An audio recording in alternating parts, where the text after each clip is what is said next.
Hunter syndrome and speech therapy. All right, so just a little bit about me. I did both my undergrad and graduate training in Louisiana. I've been a speech language pathologist for about almost 20 years.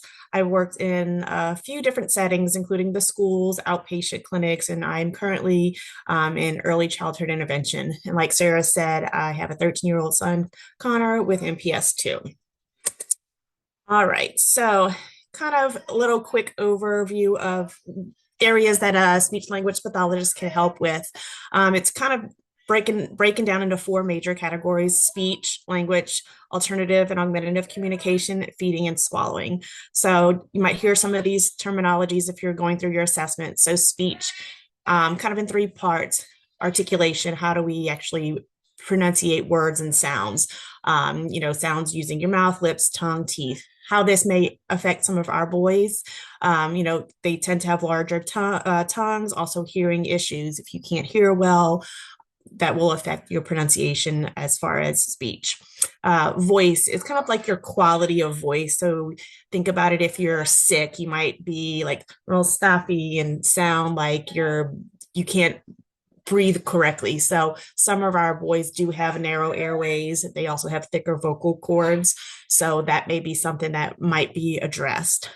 Fluency is the rhythm of our speech. So if you've heard of those people that are stuttering, it's actually not very common in Hunter syndrome and not very common just in general. So that's probably not an area that you will be working with your children. The next big section is a big one is going to be just your language. So how do you communicate with other people? It's broken down into two separate categories, and I'll go a little bit more in detail about it in a few other slides.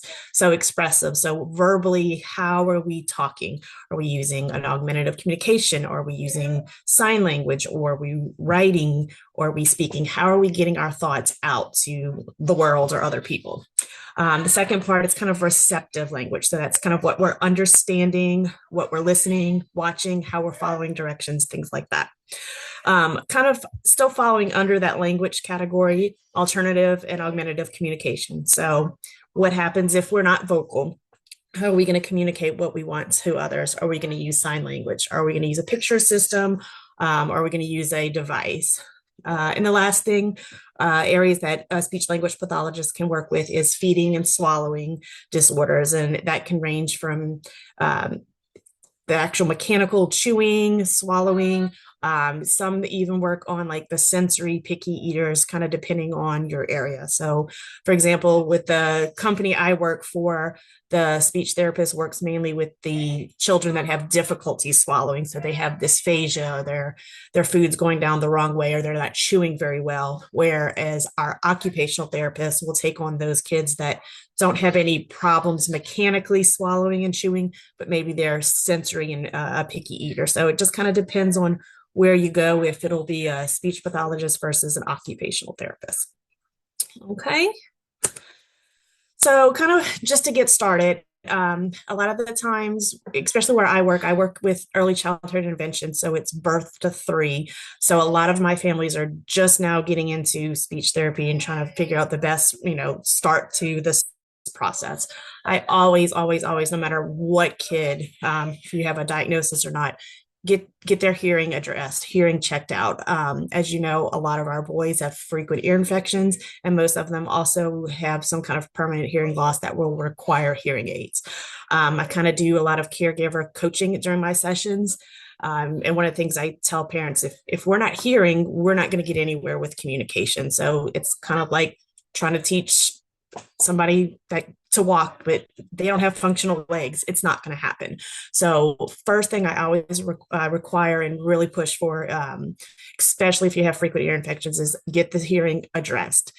Most of our kids, like I said, have hearing loss. And there's two major types: a conductive and then a sensory neural. Conductive is it's fixable, usually either with antibiotics or surgery. And that's basically from a lot of ear infections, wax accumulation. Sometimes, our kids like to stick stuff in their ear and it's just a blockage of a foreign object. But For our boys, we're looking at mainly those frequent ear infections. So pressure equalization tubes or PE tubes are pretty common. I know my son has had 4 sets, and just to kind of help drain that fluid and keep that air that middle ear open. The second type is the sensory neural, which is just more common in general, especially as you get older.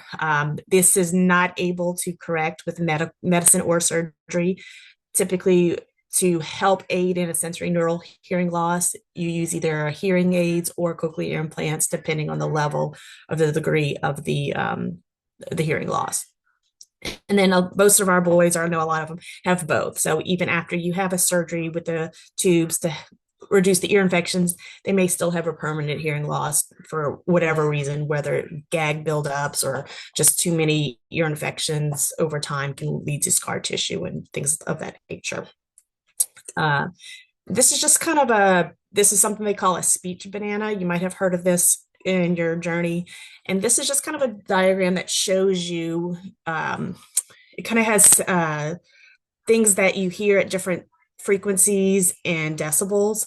So it'll put all of those speech sounds kind of in the middle. So even if you only have a mild hearing loss, it can still affect the way kids are hearing and speaking and using things. So just for example, if you look over here in the green to the right, they might not hear, if you have a high frequency hearing loss, kids might not hear those S sounds, those TH sounds, those F sounds, which can affect a lot of different things, not only the way they pronunciate them, but the meaning of it. So, S is very common for English. You add the S to the end of a word to make things plural.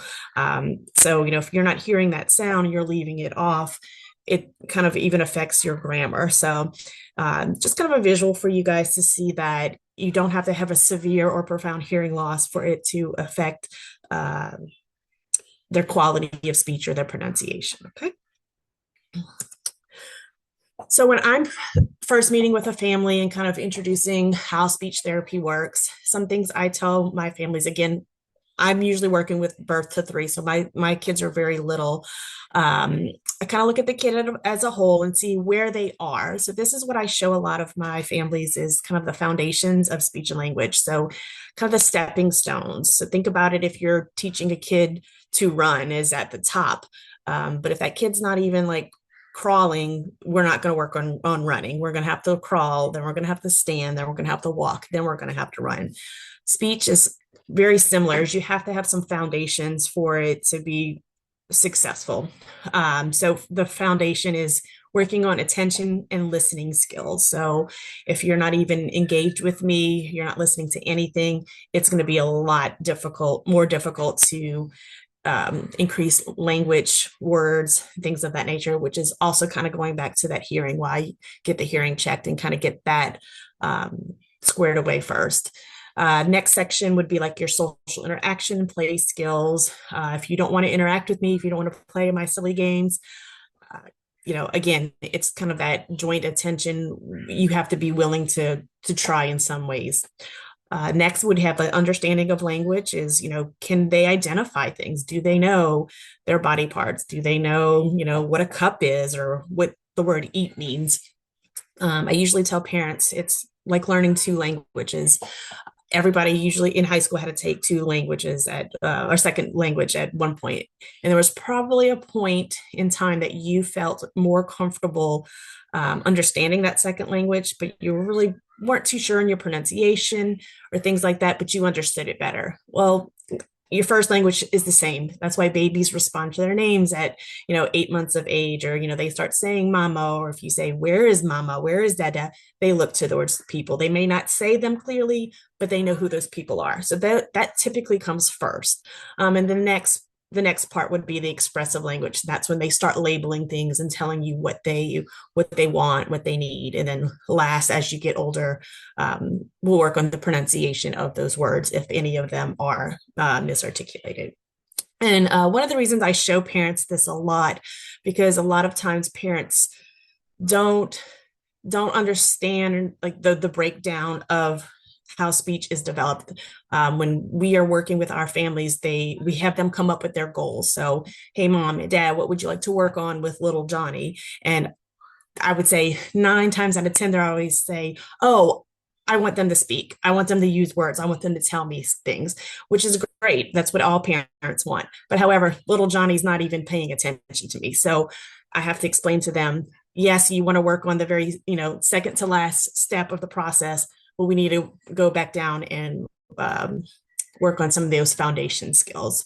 So even though that might be your goal is communication, verbally, through it, augmentative device, sign language, a PEC system, just know that that understanding of language is an important step in that attention. Okay. Some other things that I come across with my families that are new to it is something we call BICS, which is basic interpersonal communication skills, versus CALP, so cognitive academic language proficiency. So what I like to work on is the BICS language, and that is that social language. So what do we need to communicate with our family and friends? It's, greetings, it's telling you what you want, what you need. It's that social language. As far as CALP language, which is kind of more of the academic. So that's, you're learning your ABCs, your 1, 2, 3s, your reading and your writing. In the community I work with, again, I'll have some parents that are super excited that their 2-year-old is reading and they know all their ABCs. And I, explain to them, well, it's a great skill. I'm not discouraging that, but I'd much rather my 2-year-old tell me I'm hungry or I need something to eat or help me than reciting the alphabet, because it's not really functional for them at this point. So just kind of something to think about when you are coming up with goals, if you want to create them with your therapist, focusing kind of more on those BICS language, those communication skills, not so much those academic reading, writing. They'll get that in school. And so depending on the severity of the child and the delay, I typically start with functional needs, and then I work on the understanding of language, because a lot of kids, when you are lacking language, one way to stimulate it is just kind of talking and labeling. And you're going to do that when you're showing them and helping them understand language at the same time. So you're really working on it all together, but it's a little less stressful for a child that is struggling to verbally communicate. And then we can show you ways to help them build that confidence with the understanding of language. All right. Just a few different types of settings for speech is, we have early childhood, which is usually your birth to 3. Most ECI programs are in your home or in a daycare where it's a coaching and teaching model. So the therapist comes in, will maybe work with the child and then kind of hand it off to you and say, okay, you try it, mom. And then while that parent is working with their child, the therapist will give them tips and strategies of okay, that was great, but now do it this way, or let's try this, or add to this. So it's kind of a good way to get more therapy for your child without the therapist being there, because they're basically coaching you and teaching you. Early childhood, you qualify based on either a diagnosis or the state selected assessment. I don't know if it's the same in each state. I haven't researched that, but Hunter syndrome is an automatic qualifier for our state, and early childhood is across the United States. So it should also be an automatic qualifier for those children. Once your child turns 3, you can go to a school setting. The school setting can be either group or individual. It will be under the special education umbrella.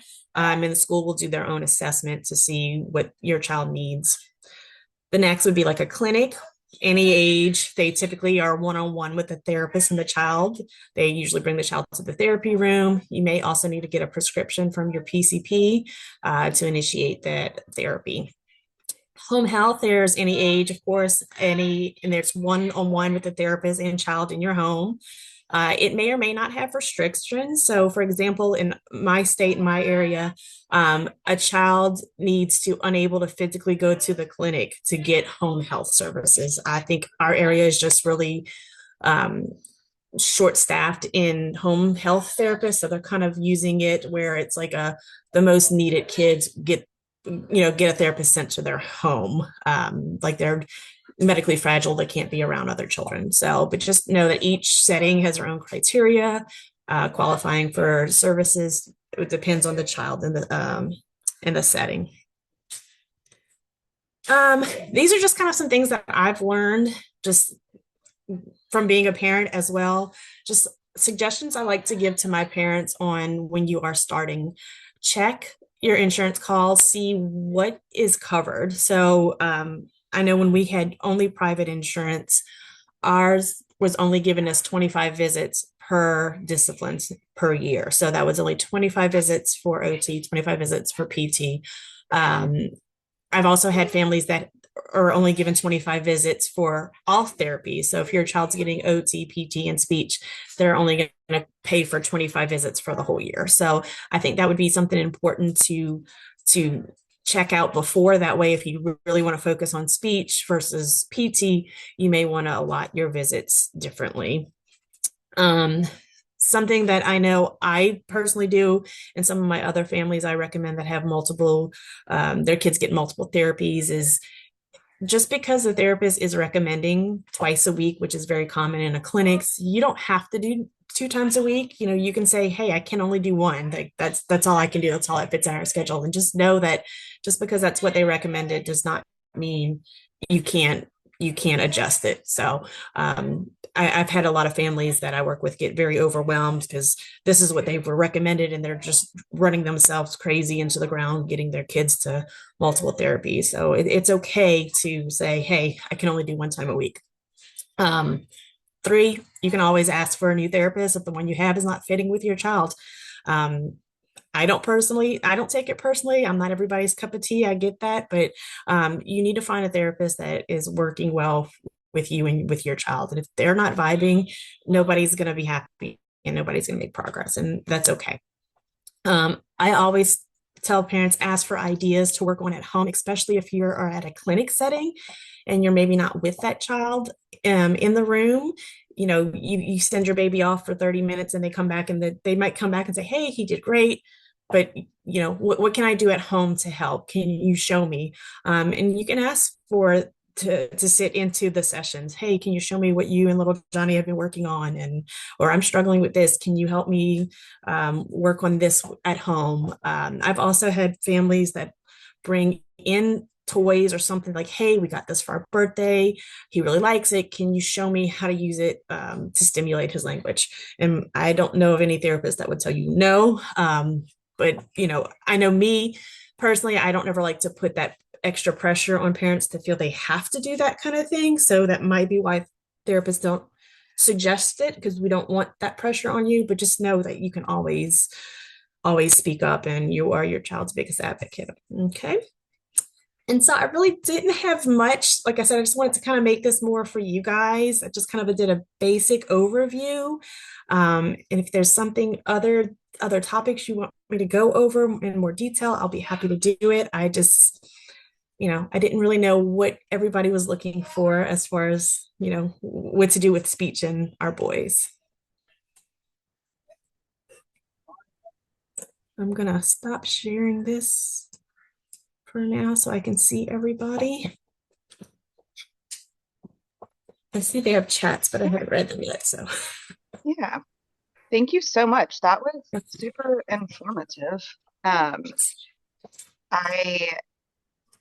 could tell like the personal connection when you were like, if you get a really cool toy for a birthday present or something, take it to them. It's like, that's brilliant. Like, yes, ask them how yes. to like help it facilitate language. Oh, that was a I really do that with helpful. his OT all the time. I'm like, if she's like, oh, we're working on using 2 hands, I look for toys that will stimulate that, and then we'll bring it to therapy so she can show me how to work with it. So yeah, please always do that. Okay, we have a question. It Okay. says, any advice for helping with articulation errors? Don't think there is a hearing issue involved as of yet. How old is the baby or How child? old? Sorry, I He's call almost everybody three. almost 3. Okay, let me pull up something. So I probably should have put this in my presentation, but I did not. Um, oops. So speech sounds do develop at different ages. So let me find my handy handout real quick for everybody. Um,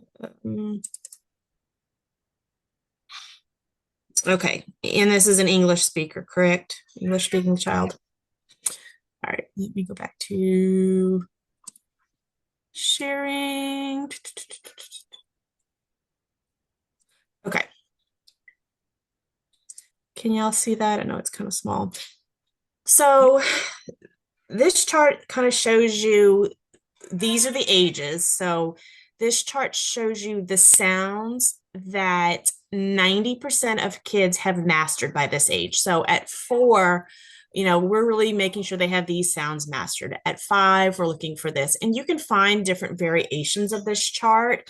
It really just kind of depends the one you look at. I have another one that I think that has the 4-year-old sounds more mastered by 3.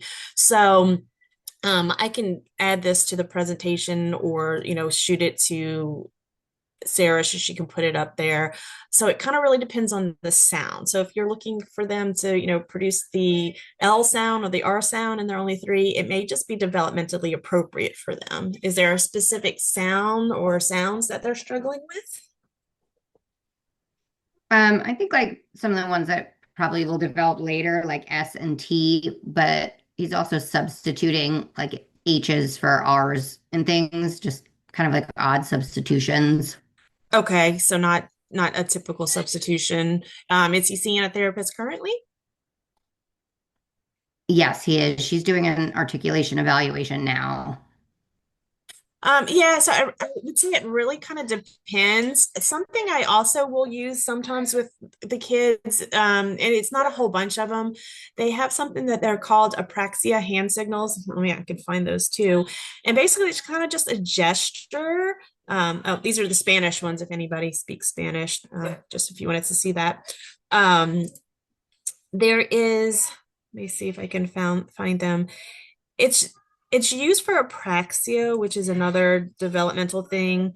Can you see these? They have like B, P, and M. Nah, Somebody it see still them? says the Spanish ones right now. It I still think says it's, the Spanish. yeah, you're just sharing that specific screen. Okay, let me go to stop that sharing and then share this one. So like I said, this is specific for apraxia, but I have used these before for just other kids. And basically, it just puts a hand signal with that sound, and it's just kind of a visual sometimes. They don't have to do it. I typically, because I work with the little ones, will work on the B, P, and M. So you said that what was the sound that they were having trouble with? You said an R. Um, a lot of C's, like instead of car, he says R. Oh, so he's leaving it off altogether. So that would be kind of your K sound. So it would be kind of a k, k, and it's just kind of a gesture having him maybe feel. Another way you can try to do it is have him feel your throat. If you do a g sound, your vocal cords vibrate and you can feel it. So if you everybody put your hands there, g g g g, you're going to feel it in your voice, in your throat. If you do the same thing with a K, it doesn't make a sound. So if they can produce maybe a G, if you can maybe teach them to cut off the sound. And basically what it is, what's happening between like a K and a G, your vocal cords vibrate for a G sound, which makes it what makes the movement where the K doesn't. So you can try that. Do you know if he's elevating the back of his tongue? Sometimes kids have trouble with that as well. I'm not sure about that. Okay, well, can he drink from a straw? Yes. Okay, so when he does drink from a straw, try to notice. I don't know if you can see me. I'm going to stop sharing just in case. So when he drinks from a straw, just kind of be aware if he's drinking it like you and I would drink, where there's no tongue that curves underneath. Some kids will do this. I don't know if you guys can see me kind of like suckle it. Um, and sometimes that can kind of interfere with how their tongue is moving. It's a little bit difficult. So maybe take a note of that too. Because if Okay, that's the thank case, then you. we can do some other kind of like pulling that back of the tongue up to get that k sound. You could try Thank that. you. Yeah, no problem. All right, Monica, I saw you have your hand. Did you still have a question? Hey, I did. I don't know why my video is not working, but hey, Ashley, and thank you. That Hey. was a great presentation. Oh, thanks. So I did have a question. So I know there's like, I saw the other day a communication device that Uh-huh. kind of reads the eyes and Yes, talks for the child. So, you know, Kalel, he's very verbal, right? So correct. he is able to tell me, like, I'm thirsty, I'm tired, you know, the basic things. And this Right. is me just like, there's times where I wish I knew what he was thinking. And Mm-hmm. I'm wondering if you're familiar with this device, these type of devices, and if that's something that could help me understand Kalel better, even though he is verbal on those things that like he can't communicate, or would it just be able to communicate like the basic things that he already can tell me? No, so actually, I know a lot about this because we are in the process of doing a trial device for Connor. Because, as verbal as he was, he's not using real words that much anymore. And even Mhm. we did do a device kind of proactively to see, if we can teach him before he lost any of those skills. And, his issue now is he's not wanting to point to it and he's getting frustrated and he's kind of using his whole hand to slap. But when if he's in a Mm. good mood, he will do it, but it's far and few between. So we are trialing an eye device because I do feel like cognitively there is something still in there. He just can't get it out. And just the two times we've tried it, we're working on just very basic yes or no questions, and he was pretty accurate. Um, so yeah, I like it. I know two other boys with Hunter syndrome that are using it and have had good success. So it's not necessarily like it can do more than you know of. So like for example, I know Connor can probably tell us he knows what he wants, but he's not always able to tell us. But if he looks for the picture and if he locks eyes on it for the 2 seconds, then it'll speak it. And so that's what we're kind of going on. So I mean, if they're willing to try it, I would say do it. Why not? Thank you. Yeah, I Yeah. figured I'm like, you know, it'll be cool. I mean, I don't know if there's more that like it can communicate, but I didn't even think about being proactive in the sense of like if he loses his speech, he already knows how to use the device. That is brilliant. Yeah, and that's what we did. And, even though at times he wasn't pressing the button to speak, sometimes we just use it almost as a visual aid. So, like, if we pulled up like places and we were asking, where do you go to play? He might not push the button that said park, but he would see it and go park. So it was still an aid for him and it still facilitated his communication. So yeah, that's just what I did. My school system and private therapist was willing to work with it. So yeah, we've kind of started doing it proactively and started with like some yes no questions, and he seemed to tell us no very quickly when we asked if we can have his pudding. So I think it was very purposeful. And it was pretty cool to see that he was communicating some basic things. So, but you can program the device to tell you whatever. It just kind of depends on their needs, and usually a rep will come out and do some trials with you as long with the therapist and kind of gear it towards the child's needs. So if you want him to be able to tell you, hey, I need to go to the bathroom, then you can put that kind of communication on there. So it's not a set device. It's very user friendly and it programs to the needs of the family. That's awesome. So it's kind of like catered to his communication skills and stuff like that. Yes, absolutely. Wow. And you said there's Yes. a rep that comes out. Now, do you know, and I don't know if you had experience with this, but do you know if this is something that insurance would cover? Yeah, no, it is. So I don't know if it's state to state, but I know in our state, I've been working with a client. There's a there's a benefit called AbleNet, ABLE net, and they work with the different augmentative communication companies that will give you guys like a trial device, and the therapist has to do documentation and stuff like that, and they help provide the device, and the insurance will cover it. Depending on if you get it, if you get the right wording and all that. The little guy I was working with didn't have any kind of diagnosis. We're suspecting he was on the spectrum. He did not have any new speech in the like year we've been working on. And, even his doctor was saying, this would be a good thing for him. He showed success, but his insurance said, like, we don't know that this is permanent. So I personally think if the little guy gets a diagnosis, they might be more willing to cover it, which, most of our kids have a diagnosis. So that shouldn't be the issue. But yes, most insurances can cover it. I mean, I won't say they will, but I've had companies that covered it. Yes. And if your insurance won't, you can always ask the school for an alternative communication evaluation. And if it's appropriate, they can provide a device, because he also has a device right now through school.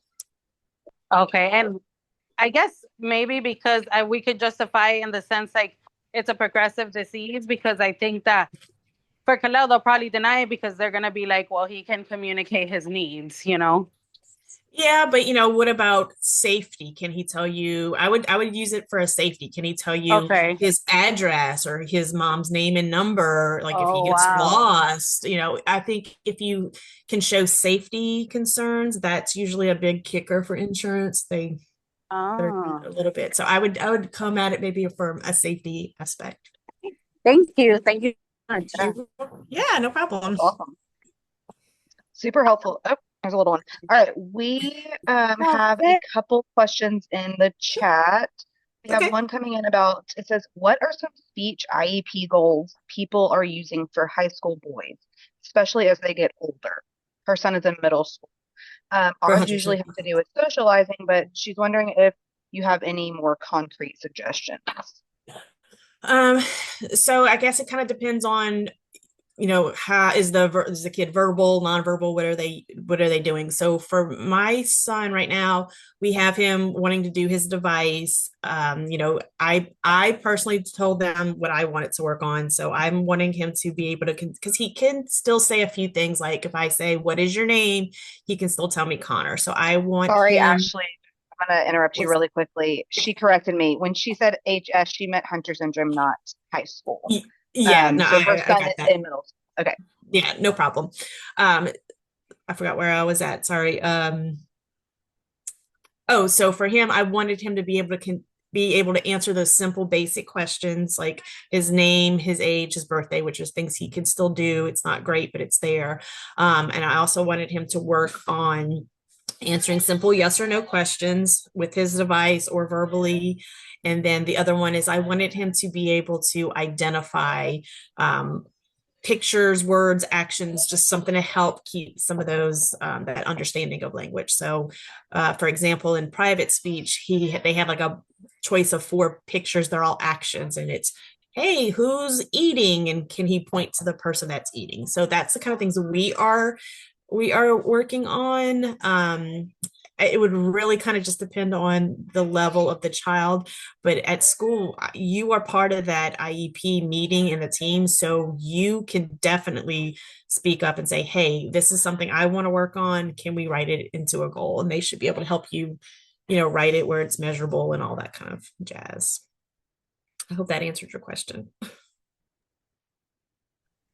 Thank you. Thank you for that. Does Yeah, that do you have help? anything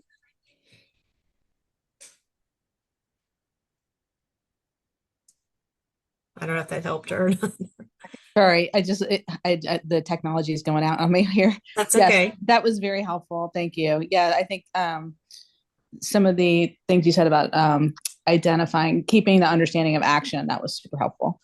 Yeah, and even like if you're working